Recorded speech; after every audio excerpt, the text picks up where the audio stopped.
नमस्कार। आपके अपने ही चैनल एक्सेलेंस लर्नर्स में आप सभी का स्वागत है। My dear students and my dear viewers, इस चैनल के माध्यम से रेगुलरली मैं आप लोगों का सिलेबस, आप लोगों का चैप्टर यहाँ से एक्सप्लेन करता हूँ, अपडेट करता हूँ। और आज हम लोग यहाँ पर पढ़ने वाले हैं द स्नैक ट्राइंग, जो एक पोम है क्लास 9 सीबीएसई बोर्ड की। इस पोम के कंपोज़र हैं W Ross. You can see here his photo, his picture. He is mister Ross, the composer of this poem. Mr. Ross was a Canadian poet, right? In this particular poem, he has written about a snake. एक ऐसा snake जो हरे colour का है, डरा हुआ है, poisonous नहीं है, लेकिन फिर भी लोग उसे मारने के लिए उसके पीछे उतावले हैं.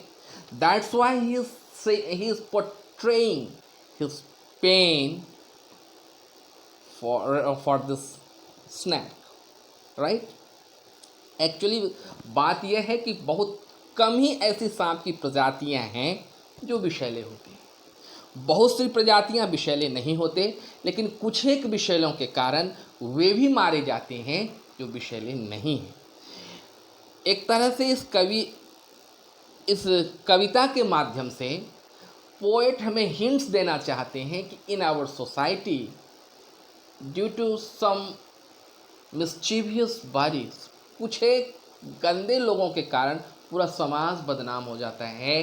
ही is trying to give a message, a hidden message in fact from this poem. तो आज इसी की व्याख्या मैं आप लोगों के सामने करूंगा, राइट? एक बात मैं और आप लोगों को बताता चलूं कि इस बुक जो बी हाई बुक है आपके क्लास 9 का, इस बुक के अन्य चैप्टर, अन्य पोम को भी मैंने यहाँ से अपलोड कर दिया है इस चैनल पर. एक आई बटन आप क्लिक करेंगे, आई button, information button.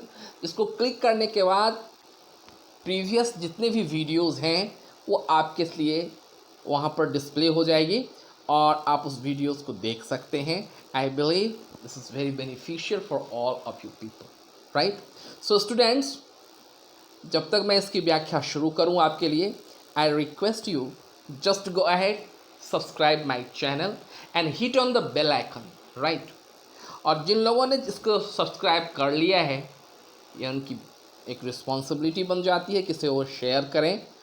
And if you have any query and any question, you can write your comments in the given comments box.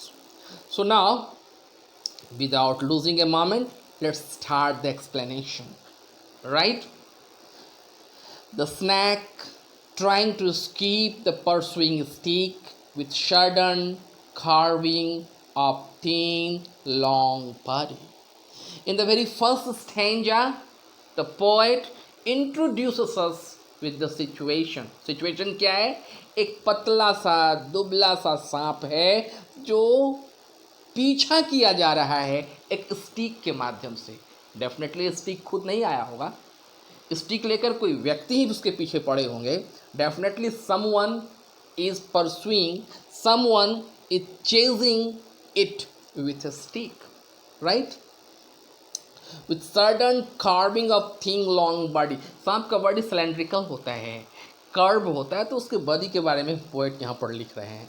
और एक्चुअली उसका बॉडी देखने में इतना सुंदर है कि the poet definitely has charm with the beauty of the body of the snake. He writes, how beautiful and graceful are his shape. कितना सुंदर है उसका शरीर. He glides through the water. He glides through the water मतलब वो पानी में बड़ा ही स्मूथली चला जा रहा है. Away from the straw. कहाँ से? छड़ी की मार से दूर वो चला जा रहा है. कौन? सांप. अब वो चूंकि दूर जा रहा है इसलिए लोग उसका पीछा ना करें, इसलिए कवि अपनी ओर से कह रहा है, Oh let him go over this water. जाने दो उसे पानी में. Into the reed to hide without hurt. और छुप जाने दो उसे रीड में बिना हर्ट हुए. Read is a type of grass, लंबी लंबी घासें होती हैं रीड की, हरी हरी घासें। तो कहता है उस रीड में छुप जाने दो उसमें, हाँ, small and green, he is harmless even to children. कवि ने सांप को पहचान लिया है। He is sure that this is a poison, this is a poisonless snake, यह विषहीन सांप है, right, it has no, it is not a poisonous snake. So he says he is harmless even to children. बच्चे से भी वह डर जाए ऐसा वह सांप है, हार्मलेस है, right.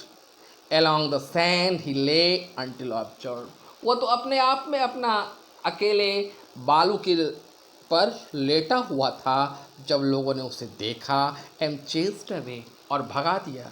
And now he vanished in the ripples among the green slim reeds, और वो क्या हो गया, वो विलीन हो गया। वेनिश मतलब डिसअपियर, रिपल्स मतलब move in A way that resemble small wave. देखते हैं उसका कर्विंग बनाते हुए, वह स्ट्रोक लगाते हुए आगे बढ़ता है, जो एक तरंगित होता है, एक वेव क्रिएट करता है। इसलिए उस पोएट कह रहा है he vanished in the ripples among the green slim reeds, वह दूर जा चुका है, इसलिए उसे अब हर्ट ना करो, जाने दो, चेज मत करो, because it's looks like very beautiful. और actually snakes is the part of our ecosystem, ecology, right? So it must be preserved, क्योंकि हमारी प्रकृति के लिए हर एक जीव की आवश्यकता है, अहमियत है। इसलिए इस सांप के प्रति अपनी संवेदनाएं, अपनी सिंपैथी, अपने सेंटिमेंट को शो कर रहा है पोएट इस कविता के माध्यम से। So my dear students, I believe the poem is quite understandable for all you people. और अगर इसके बावजूद भी आपको कोई कन्फ्यूजन हो तो you are always welcome and free to write your comments in the given comments box, right? And again I say you and request you, just go ahead and subscribe my channel, hit on the given bell icon, right? So आज के लिए इतना ही, अगली बार आता हूँ एक नए poem के साथ, एक नए एक्सप्लेनेशन के साथ। Till now, goodbye to all, thank you.